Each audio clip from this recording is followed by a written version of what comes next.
بسم اللہ الرحمن الرحیم۔ جنت کے سوداگر۔ دور صحابہ میں ایک حبشی غلام باغ میں کام کر رہا تھا۔ عرب کا تپتا ہوا صحرا اور وہاں کے طبعی حالات کام کرنے والوں کو بالکل نچوڑنے کے لیے کافی ہیں۔ اس پر اضافہ یہ کہ غلام کھانے پینے میں اپنی مرضی کے نہیں بلکہ اپنے مالک کی اجازت اور ان کی عطا کے محتاج ہوتے تھے۔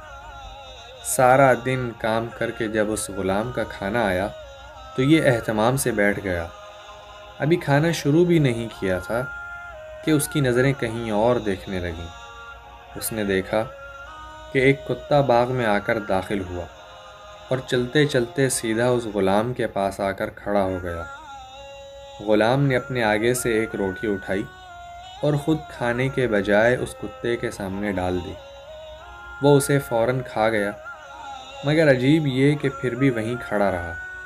غلام نے یہ دیکھ کر دوسری اور پھر تیسری روٹی بھی اسے ہی ڈال دی اور اسی کے ساتھ اس کا دسترخوان خالی ہو گیا، کیونکہ کل کائنات اور آج کا سارا کھانا تو وہ کتے کو کھلا چکا تھا۔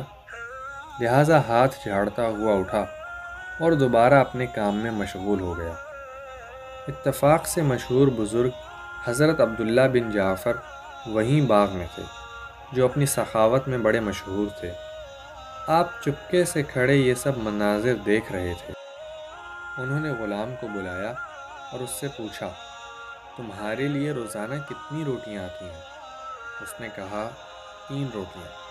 فرمایا، پھر تینوں کی تو نے اسے کیوں ڈال دی؟ غلام کہنے لگا، دراصل اس علاقے میں کتے نہیں ہیں۔ یہ غریب بھوکا کہیں بڑی دور سے مسافت طے کر کے آیا ہے، اس لیے مجھے اس کو بھوکا واپس کرنا اچھا نہیں لگا۔ حضرت عبداللہ نے پوچھا، صاحبزادے پھر آج خود کیا کھاؤ گے؟ تو اس غلام نے مسکراتے ہوئے کہا کہ ایک دن فاقہ کرنا کیا مشکل ہے۔ حضرت عبداللہ بن جعفر فرمانے لگے، لوگ مجھے سخی کہتے ہیں، جبکہ مجھ سے بڑا سخی تو یہ غلام ہے۔ چنانچہ انہوں نے مالک سے وہ باغ اور غلام دونوں خریدے، غلام کو آزاد کیا اور اسے وہی باغ تحفے میں دے دیا۔